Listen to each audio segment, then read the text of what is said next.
భయభక్తులు కలిగి ఉండటం వలన వినయానికి ప్రతిఫలం అనేది, ఆ ప్రతిఫలం ఎలా ఉంటుందంటే ఐశ్వర్య రూపంలోను, ఘనత రూపంలోను, జీవము రూపంలోను మనకు ఇవ్వబడుతుంది అని చెప్పబడుతుంది. ఐశ్వర్య రూపంలోను, ఘనత రూపంలోను, జీవముగాను అది మనకు ఇవ్వబడుతుంది. ప్రతిఫలం దేవుని నమ్ముకుంటే ఏమొస్తుంది అంటే ప్రతిఫలం ఇలా ఉంటుంది అని వాక్యం చెబుతుంది. దేవుని నమ్ముకుంటే ఇదే సామెతల గ్రంథంలో 2వ అధ్యాయంలో ఆయన ఏం చెప్పాడో ఒకసారి చూద్దాం. సామెతల గ్రంథము 2వ అధ్యాయము 5వ వచన భాగాన్ని ఒకసారి మనం చూద్దాం. యెహోవా యందు భయభక్తులు కలిగి ఉండుట ఎట్టిదో నీవు గ్రహించదవు, దేవుని గూర్చిన విజ్ఞానము నీకు లభించును. చూడండి, ఇప్పుడు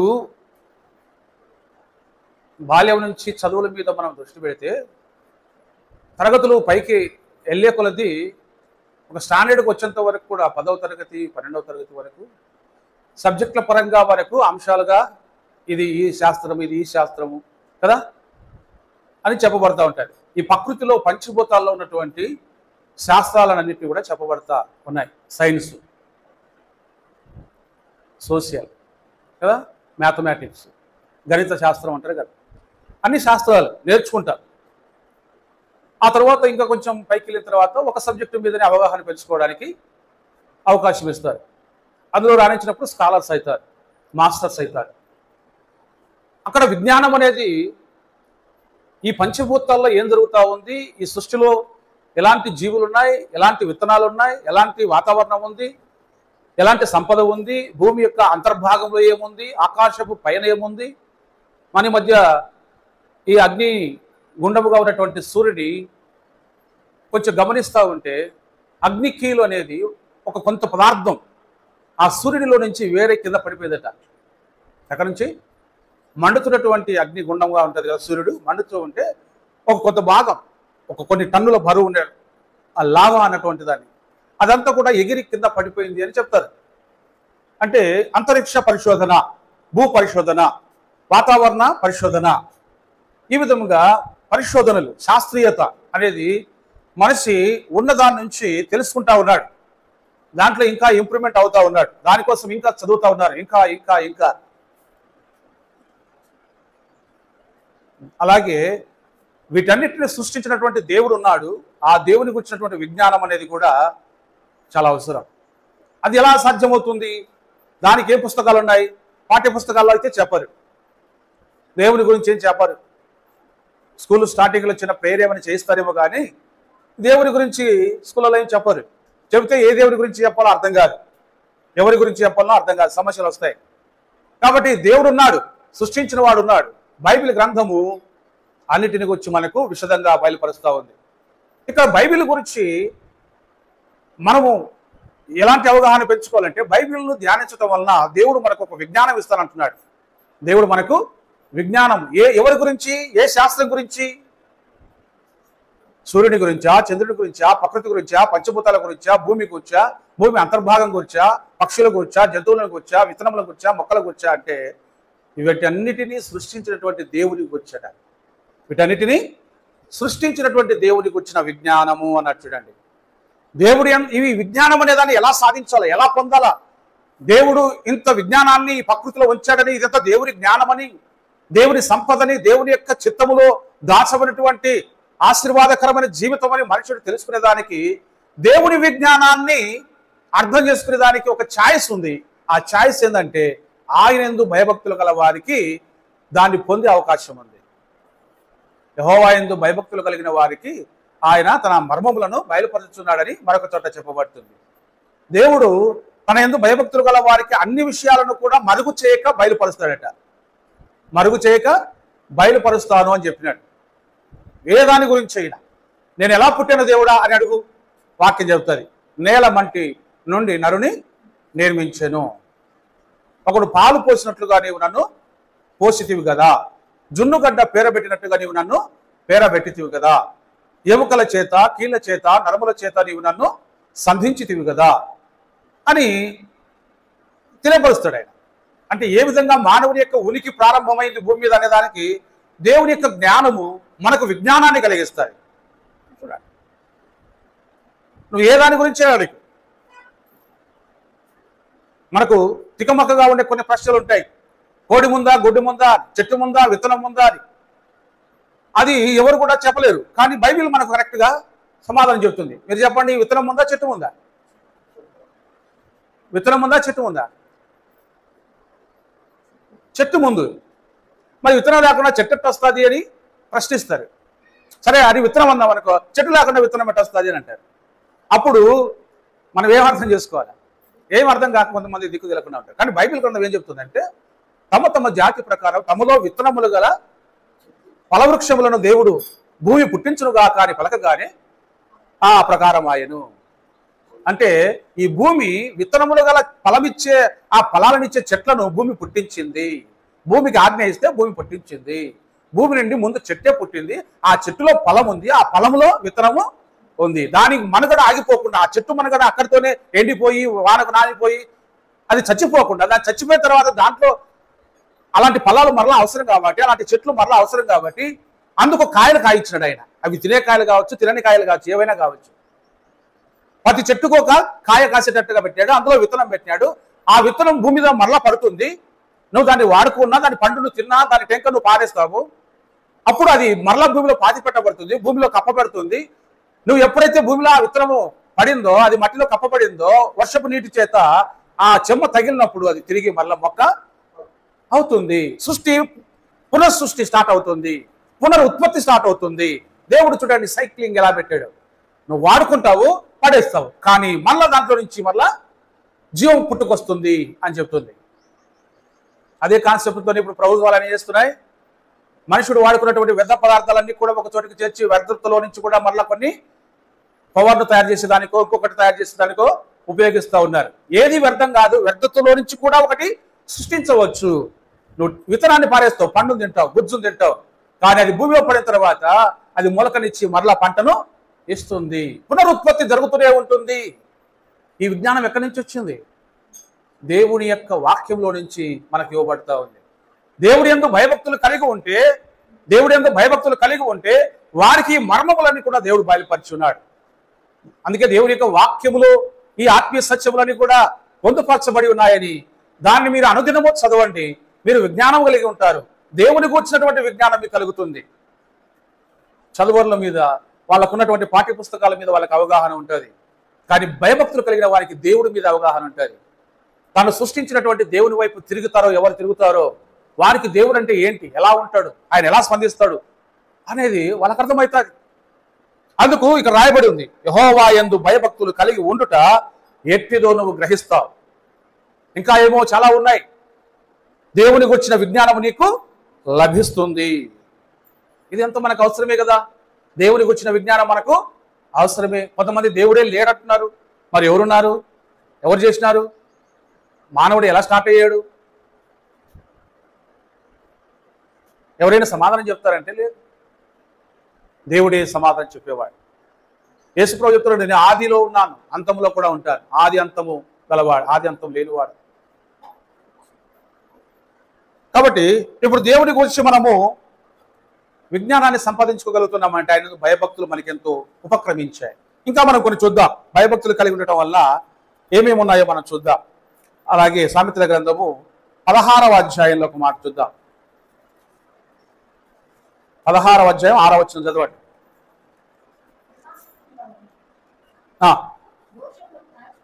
కృపా సత్యముల వలన దోషములకు ప్రాయశ్చిత్తం కలుగును, యెహోవా యందు భయభక్తులు కలిగి ఉండటం వలన మనుషులు చెడుతనము నుండి తొలగిపోతారట. ఎంత మంచి మాట చూడండి. దేవుడి యందు భయభక్తులు కలిగి ఉంటే ఏమొస్తుందయ్యా అంటే, మొదటి మాట మనకు చెప్తుంది, దేవుని కూర్చున్నటువంటి విజ్ఞానం మనకు కలుగుతుంది అన్నాడు. మొదటిది దేవుని కూర్చున్న విజ్ఞానం మనకు కలుగుతుంది. రెండవది ఇక్కడ మనం చూస్తున్నాము, యెహోవా యందు దేవుడి యందు భయభక్తులు కలిగి ఉండటం వలన ఏం కలుగుతుందయ్యా, మానవులకు ఏమొస్తుందయ్యా? ఆమెన గంటలు పప్రార్థన చేస్తుంటారు, ఆమెన రేయం బగలు ప్రార్థన చేస్తుంటారు, మైకులు పెట్టి మోత్తం అంటారు, అట్లా చేస్తుంటారు, ఇట్లా చేస్తుంటారు, ఆడ కుడికలు అంటారు, వీధి కుడికలు అంటారు, ఇంటి ప్రార్థనలు అంటారు, సువార్త కుడికలు అంటారు, బహిరంగ సభలు అంటారు, రకరకాలుగా మీరు అన్ని చేస్తున్నారు. ఏమొస్తుంది? అని అంటే వాక్యం చెబుతుంది దేవుని గూర్చిన విజ్ఞానం మనకు కలుగుతుంది. రెండవది, మనుషులు ఏం చేస్తారట?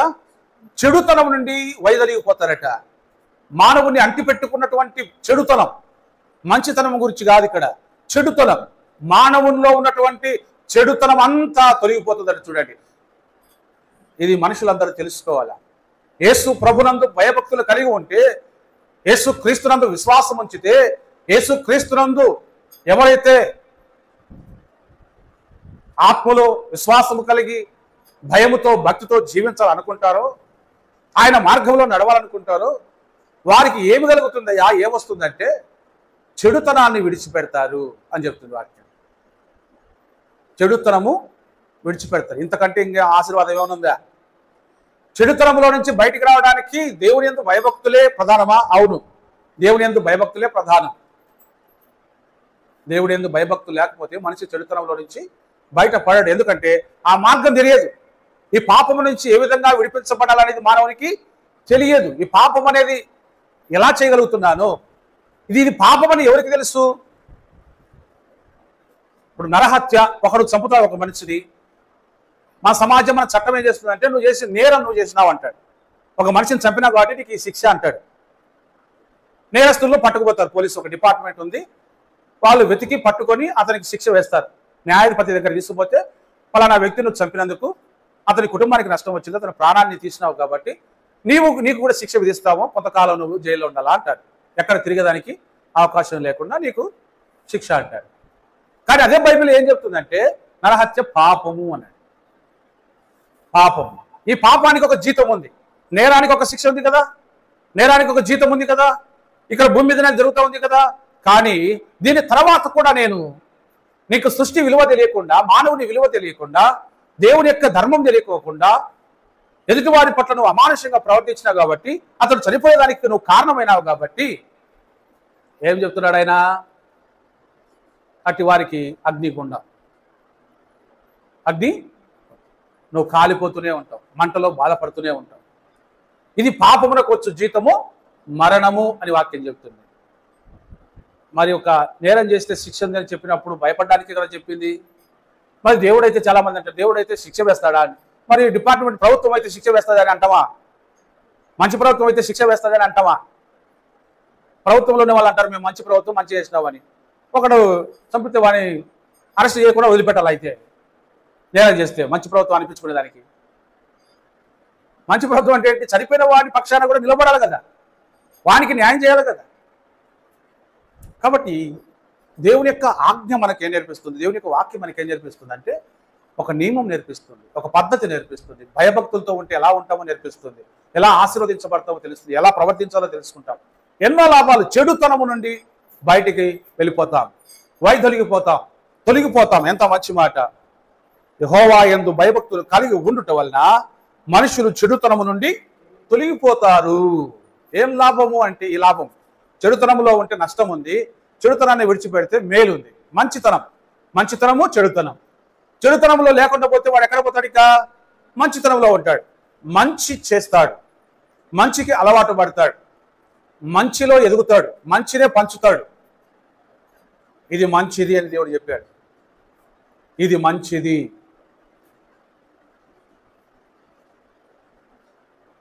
అర్థమైంది?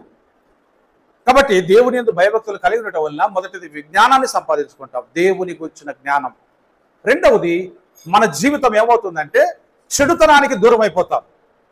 ఈ చెడు వలన మనము చచ్చిపోయిన వాళ్ళం, మన మీద ఆ శిక్ష భారం ఉంది. అయితే యేసు ప్రభువు చేసినాడు, వాటి నుంచి మనకు విడుదల కలిగించినాడు. చెడిపోయినటువంటి వారిని బాగు చేసినాడు ఆయన, చెడిపోయిన జీవితాలను ఆయన బాగు చేసినాడు. ఇక చెడిపోవద్దని మనల్ని ఆశీర్వదించినాడు. ఎంత గొప్ప ధన్యత చూడండి. మనకు చెడిపోయిన మన జీవితాలకు ఆయన మరలా కొత్త జీవితం ఇచ్చి ఇక చెడిపోవద్దండి అని చెప్పాడు. మంచి జీవితంలో మనము ప్రవేశింపబడ్డాం, దేవుని వలన మంచి జీవితం మనం పొందుకున్నాం. తర్వాత మరొక మాట మనం చూద్దాం, 15:33 చూద్దాం. చివరి అక్కడే పైన ఉంది, 16వ అధ్యాయం పైన. యెహోవా యందు భయభక్తులు కలిగి ఉండుట జ్ఞానాభ్యాసమునకు సాధనమట. భయభక్తులు కలిగి ఉంటే జ్ఞానాన్ని అభ్యాసం చేసుకుంటూ ఉంటారంట. అంటే జ్ఞానంలో ఇంప్రూవ్మెంట్ ఉంటుంది. జ్ఞానంలో ఇంప్రూవ్మెంట్ ఉంటుంది. ఇప్పుడు చూడండి, కొంతమంది యూట్యూబ్లో కానీ ఫేస్బుక్లో కానీ కొంతమంది టీచింగ్ చేస్తూ ఉంటారు. లెక్కలు ఎలా చేయాలా అని, భాగాహారాలు ఎలా చేయాలా. అప్పుడు ఏదో కష్టంగా దీని నుంచి అట్లా తెచ్చుకోవాలి, ఈ నుంచి అట్లా తెచ్చుకోవాలంటే అట్లా కాకుండా ఇట్లా చేసుకోండి అని సులువుగా చెప్తా ఉంటారు. అన్ని విషయాల్లో జ్ఞానం అభ్యాసం అవుతూ ఉంటుంది. జ్ఞానాభ్యాసం చేస్తారట, సాధనం. జ్ఞానం ఇంప్రూవ్మెంట్ అవుతూనే ఉంటుంది, ఎదుగుదల చెందుతూనే ఉంటారు. ఎంతో మంచి అనుభవం చూడండి. తర్వాత 14:26 చూసుకుందాం, ముగించుకుందాం, ఆరాధనలోకి వెళ్దాం దేవుడు మనకి ఇచ్చినటువంటి ధనతను బట్టి. 14:26 యెహోవా యందు భయభక్తులు కలిగి ఉండుట బహుధైర్యము పుట్టించును. ఇన్ని తెలుసుకునే వానికి ధైర్యం ఉంటుందా ఉండదు? దేవుని గురించి తెలుసుకునే వానికి ధైర్యం ఉంటుందా ఉండదు? జ్ఞానాభ్యాసం పొందిన వానికి ధైర్యం ఉంటుందా ఉండదు? జ్ఞానం లేనివాడు అంటే చదువు లేనివాడు, జ్ఞానం ఉన్నవాడు అంటే చదువు ఉన్నవాడని, అంతే కదా. చదువుకుంటే జ్ఞానం ఉంటుంది, జ్ఞానం వల్ల ధైర్యం వస్తుంది, జ్ఞానం వస్తుంది, జ్ఞానం వల్ల ధైర్యము వస్తుంది. చెడుతనం విడిచిన వానికి ధైర్యమే ఉంటుంది, చెడులో ఉన్నవానికి ధైర్యం ఉండదు. వాడు భయపడుతూ ఉంటాడు, ఎక్కడ నాకు ఎలాంటి శిక్ష వస్తుందో, ఎవరు నన్ను గుర్తిస్తారో, ఎవరు నన్ను పట్టుకుంటారో, ఎవరు నన్ను కొడతారో, ఎవరు నన్ను చంపుతారో, వీడు ఎవరన్నా కొట్టింటాడు ఆతులలో నన్ను కొడతారేమో అనుకుంటాడు. ఎవరికైనా ద్రోహం చేసింటే నాకు ఎవరు చేస్తారో అనుకుంటాడు, ఎవరైనా బాధ పెట్టింటే నన్ను ఎట్లా బాధ పెడతారు అనుకుంటాడు. దొంగ ఏం చేస్తాడు, ఎవరు నన్ను గుర్తుపడతారో అని చెప్పి తప్పించుకొని తిరుగుతూ ఉంటాడు కదా. కానీ దేవుడు ఎందుకు భయభక్తులు గల వాడికి ధైర్యం ఉంటుంది. అంధకార సంకీర్తనలో ఒక భక్తుడు పాట పన్నాడు, నాకేమి కొదువా నాదుడుండా శ్రీకరుండకు యేసు వాడు శ్రేష్ఠ పాలకుడు నాకున్నాడు అనే పాట పన్నాడు. నాకేమి కొదువా నాదుడుండా, నాకేమి కొదువా నాదుడుండా, శ్రీకరుండగు దేవుడేనా శ్రేష్ఠ పాలకుడు, నా ఏకరక్షకుడు, ఘనుకా నాకేమి కొదువా నాదుడుండా. అలాంటి ధైర్యం ఉంటుంది. నాకేమి ఇంకా దేవుడే నాకు తోడుగా ఉంటాడు, శ్రేష్ఠ పాలకుడు నాకు తోడుగా ఉంటాడు. దానివల్ల ఏం కలుగుతుందంటే ఫైనల్గా జ్ఞానం వస్తుంది, విజ్ఞానం వస్తుంది, జ్ఞానాభ్యాసం ఉంటుంది.